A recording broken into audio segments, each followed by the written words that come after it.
Hi friends, स्वागत आहे तुमचं आजच्या अजून एका नवीन रेसिपीमध्ये। तर आज आपण बघणार आहोत झणझणीत आणि चमचमीत अशी शेवग्याची सुकी भाजी। तर बऱ्याचदा काय होतं की आपण वेगवेगळ्या पद्धतीने म्हणजे जसं की पातळ रस्सा किंवा मग आपण त्याचं सूप वगैरे बनवतो। तर तसं करून खाऊन जे आहे तर ते आपल्याला कंटाळा येतो।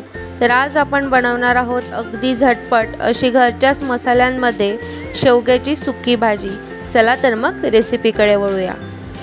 तर या ठिकाणी मी ह्या 4 शेवग्याच्या शेंगा घेतलेल्या आहेत। तर आता ह्या आपल्याला कट करायच्या आहेत, पण त्याआधी मी तुम्हाला त्या शेवग्याच्या शेंगा खाण्याचं महत्त्व सांगणार आहे। कारण की सध्याची लाईफस्टाईल आपली इतकी वास्ट झालेली, खूप जास्त अशी धावपळीची झालेली, त्यामुळे काय होतं आपण बाहेरचं फास्ट फूड वगैरे खातो आणि त्यामुळे आपलं वेट वगैरे वाढतं आणि त्यामुळेच आपल्याला असे अनेकसे बरेचसे आजारसुद्धा होतात। जसं की आपलं ब्लड प्रेशर वाढतं आणि ब्लड प्रेशर आणि कोलेस्ट्रॉल वाढलं की हार्ट अटॅक वगैरे असे आजार वाढतात। तर ब्लड प्रेशर आणि कोलेस्ट्रॉल व्हायलाच नको, त्यासाठी हे जे आहे तर हे खूप जास्त गुणकारी अशी शेवग्याची शेंग आहे। तर या ठिकाणी तुम्ही बघू शकता मी अशा प्रकारे शेवग्याची शेंग जी आहे तर ती व्यवस्थित कट करून त्याचे साल वगैरे काढून घेतलेले आहेत। तर या ठिकाणी आपल्याला जी शेंग आहे तर तिचे जे पूर्ण साल आहेत तर ते सुद्धा काढून घ्यायचे नाही आहेत। जर आपण पूर्ण साल काढून घेतले तर शेवग्याची शेंग जी आहे तर ती खूप जास्त शिजते आणि आपल्याला खाता व्यवस्थित येत नाही।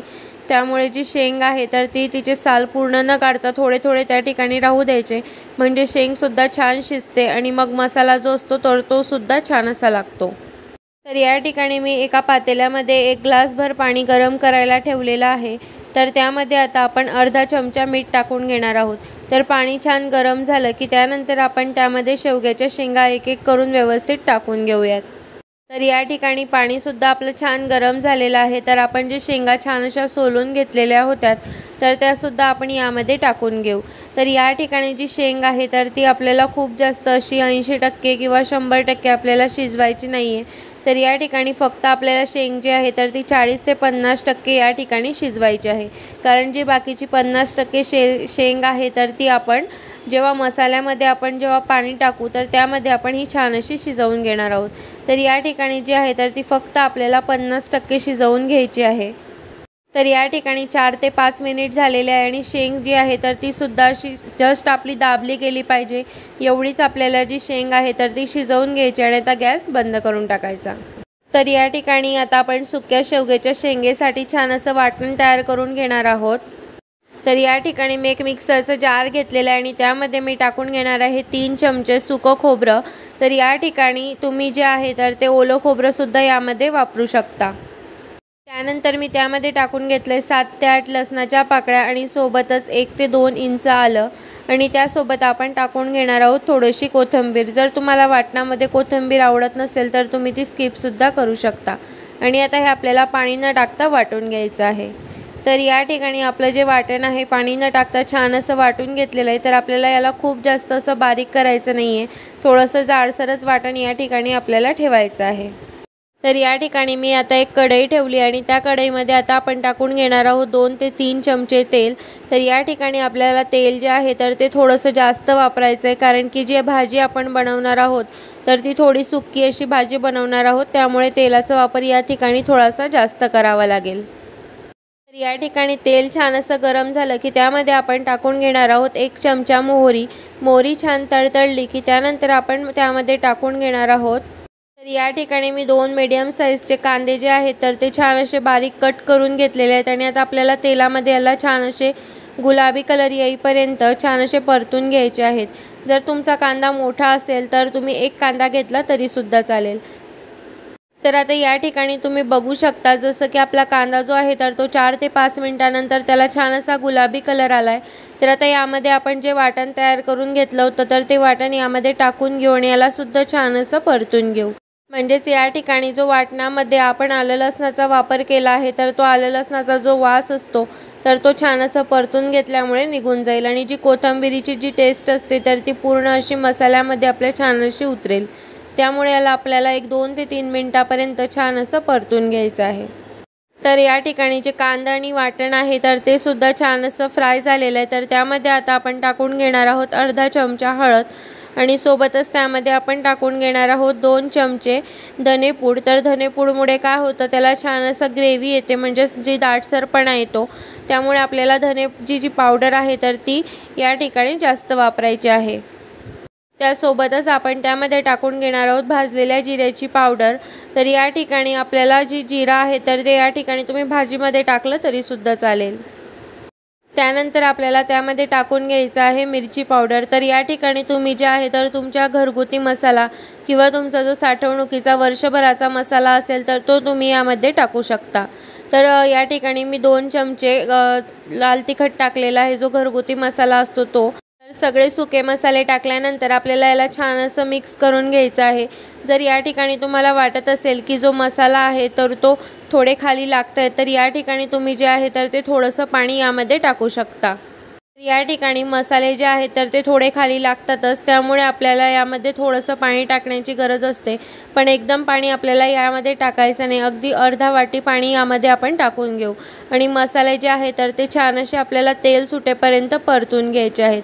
तर या ठिकाणी तुम्ही बघू शकता मी फक्त अर्धा वाटी पाणी यामध्ये टाकलं आहे आणि ते सुद्धा जे आपलं शेवग्याच्या शेंगेमधलं आपलं जे पाणी आपण उकळून घेतलं होतं तर तेच पाणी या ठिकाणी आपल्याला वापरायचं आहे।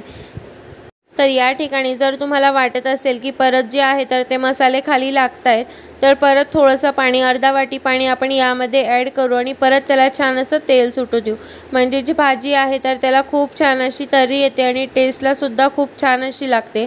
त्यामुळे आपल्याला एकदम पाणी असं यामध्ये ॲड करायचं नाही, अगदी थोडं थोडं करूनच आपल्याला पाणी यामध्ये टाकून घ्यायचं आहे।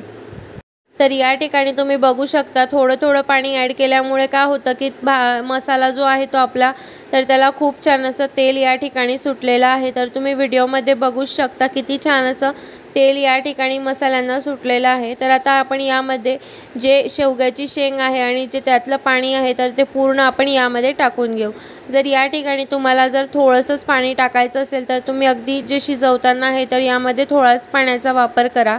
तर या ठिकाणी जे आहे तर ती शेंग आपण फक्त 50% शिजवली होती, तर त्यामुळे मी जे आहे तर ते थोडं पूर्ण जे पाणी 1 ग्लास पाणी यामध्ये मी टाकून घेतलं। त्यानंतर मी यामध्ये टाकलं थोडंसं मीठ, कारण की आपण जी शेवग्याची शेंग शिजवताना सुद्धा यामध्ये थोडंसं मीठ टाकलं होतं, त्यामुळे मीठाचे जे प्रमाण आहे तर ते थोडंसं बेतानेच या ठिकाणी टाकायचं आहे। मीठ टाकल्यानंतर आपल्याला जी भाजी आहे तर ती छान अशी मिक्स करून घ्यायची आहे आणि आता याला छान अशी या ठिकाणी उकळी येऊ द्यायची आहे। त्यानंतर आपल्याला 1 ते 2 मिनिटांनी त्यामध्ये घालायचा आहे अर्धा चमचा गरम मसाला। जर जो तुमच्याकडे गरम मसाला असेल तर या ठिकाणी तुम्ही तो घालू शकता किंवा स्किप केला तरी सुद्धा चालेल। गरम मसाला टाकल्यानंतर आपल्याला परत हे छान असं मिक्स करून घ्यायचं आणि आता याला छान अशी एक उकळी येऊ द्यायची आहे। 2 मिनिटांनी भाजीला छान अशी उकळी येते, त्यानंतर आपण त्यामध्ये टाकणार आहोत 2 चमचे बारीक केलेलं शेंगदाण्याचं कूट। तर याने जी भाजीला आहे तर तो खूप जास्त असा दाटसरपणा येतो, त्यामुळे आपल्याला या ठिकाणी 2 चमचे शेंगदाण्याचं कूट ॲड करायचं आहे आणि त्यानंतर आपल्याला परत छान असं मिक्स करून घ्यायचं आहे। त्यानंतर तुम्ही या ठिकाणी बघू शकता भाजी जी आहे तर तिला खूप छान अशी उकळी आलेली आहे आणि जी भाजी आहे तर तिला खूप छान असा दाटसरपणा या ठिकाणी सुद्धा आलेला आहे। तर आपल्याला परत अजून एक 5 ते 6 मिनिटं जी आहे तर ती भाजीला छान अशी शिजवून घ्यायची, म्हणजे जो रस्सा आहे तर तो पूर्ण असा आटला जातो आणि जी शेंग आहे तर ती आपली पूर्ण अशी 50% जी शिजायची बाकी आहे तर ती छान अशी शिजली जाते। तर या ठिकाणी आपली जी भाजी आहे तर ती शिजते, तोपर्यंत मी अजून तुम्हाला एक पौष्टिक गुणधर्म सांगते शेवग्याच्या शेंगचा। जर आता सध्याच्या लाईफस्टाईलमध्ये जे आहे तर बऱ्याचशा लेडीजचे केससुद्धा खूप जास्त गळतात आणि आपण त्यासाठी खूप जास्त असे महागडे तेल, शॅम्पू असं बरंचसं आपण या ठिकाणी वापरतो। तर या ठिकाणी जर तुम्ही शेवग्याची शेंग खूप जास्त प्रमाणामध्ये खाल्ली तर जे केस गळतीचं प्रमाण आहे तर ते सुद्धा आपलं कमी होतं। त्यामुळे जे आहे तर ते शेवग्याची शेंग ही खूप जास्त अशी गुणकारी आहे। तर तुम्ही नक्की आठवड्यातून ॲटलिस्ट एकदा किंवा मग 2दा नक्की खात जा। तसंच या ठिकाणी बघू शकता भाजी जी आहे तर ती आपली थोडीशी छान अशी घट्ट झालेली आहे। तर आता एक 2 ते 3 मिनिटं फक्त आपल्याला भाजी जी आहे तर ती शिजवून घ्यायची आहे। तर या ठिकाणी 2 ते 3 मिनिट झालेले आहे। तर आता आपण यामध्ये मस्त अशी बारीक चिरलेली कोथिंबीर यामध्ये टाकून घेऊ।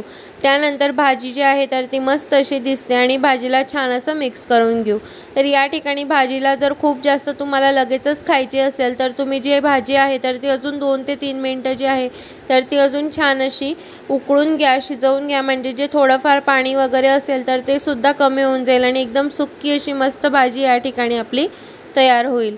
तर या ठिकाणी जी आहे तर मी थोड्या म्हणजे 1 ते 2 तासानंतर आम्ही भाजी खाणार आहोत, त्यामुळे मी भाजी जी आहे तर ती थोडीशी पाणी त्या ठिकाणी राहू दिलं, म्हणजेच खूप जास्त असं घट्ट भाजी म्हणजेच एकदम सुकी अशी होणार नाही।